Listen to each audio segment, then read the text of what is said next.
Video' চাই থকা সকলোকে ভোগালী বিহুৰ আন্তৰিক অভিনন্দন। আৰু এয়া তিল ধুই পেলাই মেলি দি থৈ গৈছিলে মায়ে ডিউটিত যাওঁতে, আৰু মা আহি ডিউটিৰ পৰা একাপ চাহ খাই আছে। আৰু মাছ আনিছিলে মায়ে লগতে 1 কিলোমান। তো দেউতাই এতিয়া ভাজিব লৈছে, কাৰণ মই এতিয়া গুড়া খুন্দিব আছে আৰু নাৰিকল চুৰকিব আছে। কিন্তু চাওকচোন নাৰিকলকেইটা বহুত বেয়া আছিলে।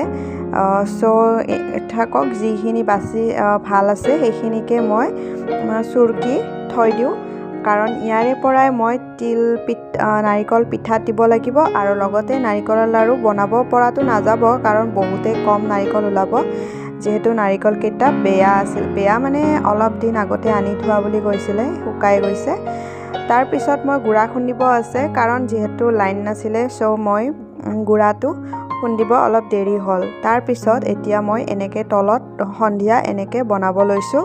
আৰু বায়ে ইফালে তিলৰ লাড়ুকেইটা বনাইছে আৰু মই ইফালে পিঠাৰ ফালে ধৰিছোঁ। দেখিছেনে, ঘৰত দুজনী যদি ছোৱালী থাকে কিমান লাভ হয়। আৰু ইয়াতে বায়ে বগা তিলৰ লাডু আৰু কলা তিলৰ লাডু বনাই শেষ কৰিলে। তাৰপিছত মায়ে ভাত বনাই আছে। আৰু মোৰ যেতিয়া বহুত ভৰিৰ বিষ উঠিলে, 3 কিলো চাউলৰ পিঠা বনাইছিলোঁ। ভৰিৰ বিষ উঠোতে বৌয়ে খবৰ ল'ব আহিছিলে, সেইকাৰণে বৌক ক'লোঁ তুমিও 2খন বনোৱা। তাৰপিছত এইফালে বাইদেৱে নাৰিকলৰ লাড়ু বনাবৰ কাৰণে নাৰিকল আকৌ ৰাতি চুৰকি আছে, আৰু মায়েতো ভাত বনাই আছে। আৰু সেইফালে আমাৰ ভাৰতীয় মাহী বাচনবিলাক ধুইছে ৰাতি খাই লৈ উঠি। তাৰপিছত ইয়াতে শুই আছে আমাৰ দেউতা। তাৰপিছত আমি ৰাতি প্ৰায় 10:30, 11টা ইমানমান হৈছিলে। আৰু ইয়াতে মাছৰ জোল বনাইছিলে মায়ে, বিলাহী আৰু মাছ, আৰু লগত আছিলে মাংসৰ আঞ্জা। মাংসৰ আঞ্জাখন দিনতে বনাইছিলে দেউতাই।